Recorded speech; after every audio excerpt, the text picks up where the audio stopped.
آپ سن رہے ہیں طبقاتی جدوجہد، انقلابی سوشلزم کا علمبردار، سفاک نظام میں سیلاب کی تباہی۔ تحریر حسن جان۔ پاکستان جیسے ملکوں میں اب یہ ایک دلخراش معمول بن چکا ہے کہ ہر چند سال بعد شدید بارشوں کے نتیجے میں قیامت خیز سیلاب آتے ہیں، جس سے نشیبی اور کمزور انفراسٹرکچر کے حامل علاقے زیر آب آ جاتے ہیں۔ ہزاروں کچے پکے گھروں کو سیلاب بہا کر لے جاتا ہے۔ دیہی علاقوں میں لوگوں کے مال و مویشی اور تمام تر جمع پونجی بھی اس وقت آفت کی نظر ہو جاتے ہیں، جبکہ سینکڑوں غریب لوگ اپنی جانوں سے ہاتھ دھو بیٹھتے ہیں۔ غریب خاندانوں کی دن رات کی محنت سے بنایا گیا قلیل نظام زندگی ایک دم سے ختم ہو جاتا ہے اور ان کی زندگی کا سفر پھر صفر سے شروع ہو جاتا ہے۔ ان آفات کے دوران امدادی امور میں ریاستی عملداری کہیں نظر نہیں آتی اور لوگ اپنی مدد آپ کے تحت اپنے انتظامات کرتے ہیں۔ حکمران طبقات، ان کے سیاسی نمائندے اور حکومتیں سیلاب متاثرین کے ساتھ معمول کے فوٹو سیشن شروع کر دیتے ہیں۔ حکومت اور بیوروکریسی میں سیلاب متاثرین کی امداد کے نام پر لوٹ مار کا ایک اور سلسلہ شروع ہو جاتا ہے۔ ان بحران زدہ ریاستوں کے بے حس حکمرانوں کے لیے شاید یہ آفات جو قطعاً قدرتی نہیں، معمول کی چیزیں ہوں گی، لیکن اس طرح کی تمام تر آفات عوام کی آنکھوں میں حکمرانوں کے نظام اور ان کے طرز حکمرانی کو مزید ننگا کرتی ہیں اور محنت کشوں کے شعور کو جھنجھوڑ دیتی ہیں۔ بارشوں اور سیلاب کی حالیہ لہر نے جنوبی پنجاب، سندھ، کے پی کے اور بلوچستان کے بیشتر علاقوں کو شدید متاثر کیا ہے۔ نیشنل ڈیزاسٹر مینجمنٹ اتھارٹی کے مطابق حالیہ بارشوں اور سیلاب سے اب تک 650 سے زائد افراد لقمہ اجل بن چکے ہیں۔ بین الاقوامی میڈیا کے مطابق تقریباً 1000، جن میں بچے اور خواتین بھی شامل ہیں، لیکن اندرون بلوچستان میں ایسے بہت سے علاقے ہیں جن کا زمینی رابطہ ملک سے منقطع ہو چکا ہے اور جہاں شدید جانی اور مالی نقصانات کا اندیشہ ہے۔ بعض اندازوں کے مطابق جانی نقصانات کا تخمینہ 2000 لگایا جا رہا ہے۔ حقیقی اموات اس سے بھی زیادہ ہو سکتی ہیں۔ سرائیکی و سیب میں بھی سیلاب کی تباہ کاریاں ناگفتہ بہ ہیں۔ شہر کے شہر سیلابی پانی میں ڈوب گئے ہیں۔ کراچی جیسے بڑے شہروں میں بارش اور سیلاب کے نقصانات زیادہ تر غیر قانونی یا غیر منصوبہ بند تعمیرات کی وجہ سے ہوتے ہیں، لیکن اندرون بلوچستان کے بیشتر علاقوں میں نقصانات کچے مکانات کی وجہ سے ہوئے ہیں۔ ایک اندازے کے مطابق پورے ملک میں سیلاب کی وجہ سے تباہ ہونے والے 60% مکانات کا تعلق بلوچستان سے ہے۔ NDMA کی رپورٹ کے مطابق پچھلے 30 سالوں میں مجموعی طور پر ملک میں بارشوں کی سالانہ اوسط 119 ملی میٹر رہی، جبکہ اس سال اوسطاً 267 ملی میٹر بارشیں ہوئی، یعنی 124% کا اضافہ۔ بلوچستان کا پچھلے 30 سال کا بارشوں کا اوسط 55 ملی میٹر تھا، جبکہ اس سال 299% بڑھ کر 200 ملی میٹر ہو گیا۔ اسی طرح سندھ کا 30 سال کا اوسط 107 ملی میٹر تھا، جبکہ اس سال 375 ملی میٹر ہو گیا۔ موسمیاتی تبدیلیوں کو اگر مد نظر رکھا جائے تو یقیناً یہ ایک تشویشناک صورتحال ہے۔ اگرچہ کاربن کے عالمی اخراج میں پاکستان کا حصہ 1% سے بھی کم ہے، لیکن اپنے تباہ حال انفراسٹرکچر اور معیشت کی وجہ سے موسمیاتی تبدیلیوں سے زیادہ متاثر ہونے والے ممالک میں 8ویں نمبر پر ہے۔ یہ بھی ایک المیہ ہے کہ اس نظام میں کاربن اور گرین ہاؤس گیسوں کے اخراج کے ذمہ داران بڑے سرمایہ دارانہ ممالک اور ان ممالک میں بھی زیادہ تر حکمران طبقات ہیں، لیکن خمیازہ غریب خطوں کو بھگتنا پڑ رہا ہے۔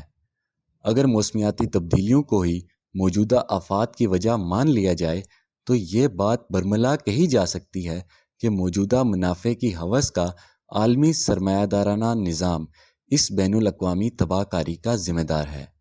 ایک طرف صنعتی پیداوار اور منافعوں میں اضافے کے لیے لاکھوں ایکڑ جنگلات کو ختم کیا جا رہا ہے، صنعتی فضلوں اور گیسوں کے اخراج پر کوئی قدغن نہیں، دوسری طرف اربوں ڈالر کا حامل ملٹری انڈسٹریل کمپلیکس تابکاری اور انسانی تباہی کے اسلحوں کے بے دریغ تجربات کر رہا ہے، جو موسمیاتی تبدیلیوں کا باعث بن رہے ہیں۔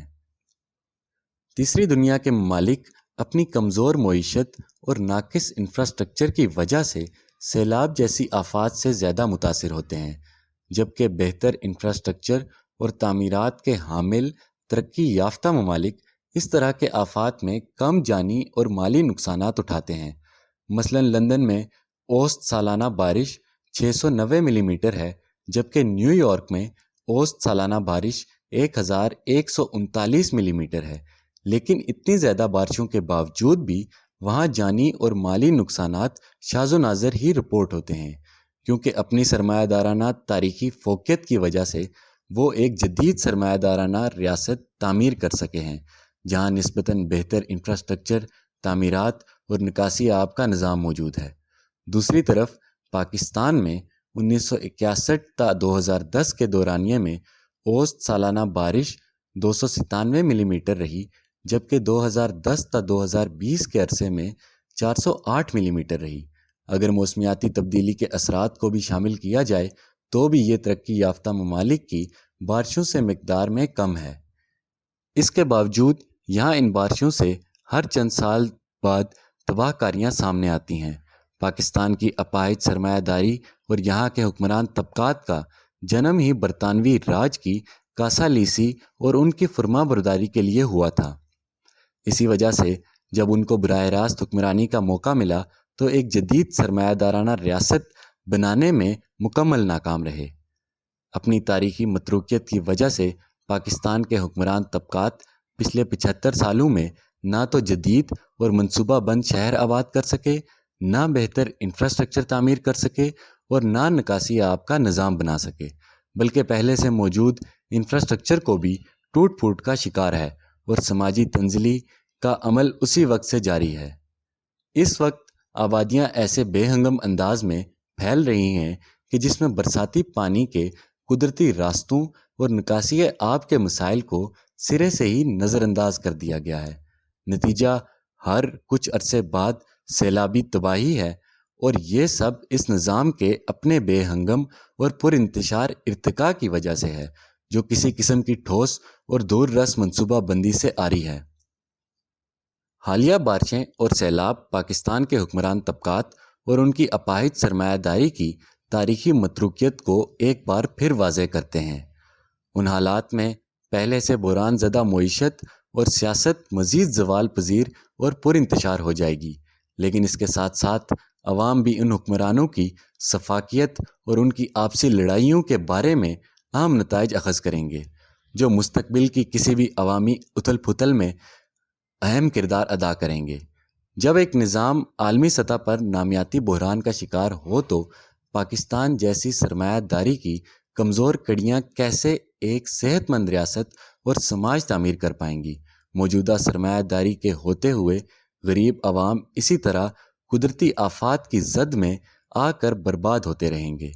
یہاں عوام کو معمولی سا ریلیف دینے کے لیے بھی بہت بڑی سماجی اور معاشی تبدیلی اور اکھاڑ پچھاڑ کی ضرورت ہے۔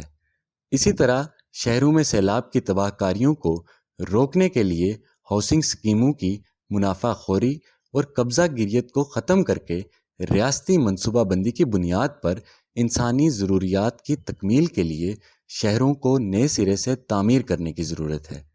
اس کے ساتھ ساتھ سیلاب کی قدرتی گزرگاہوں پر رہائشی اسکیمیں بنانے کے بجائے ان گزرگاہوں کو مزید مضبوط بنانے کی ضرورت ہے، لیکن یہ سب اسی وقت ہو سکتا ہے جب یہاں کی مجرمانہ سرمایہ داری کو اکھاڑ پھینک کر یہاں ایک مرکزی منصوبہ بند معیشت کا اجرا کیا جائے، جو معیشت کے تمام کلیدی حصوں کو قومی تحویل میں لے کر تمام تر وسائل کو سماجی ترقی، بہتر انفراسٹرکچر اور انسانی ضروریات کی تکمیل کے لیے استعمال کر سکے۔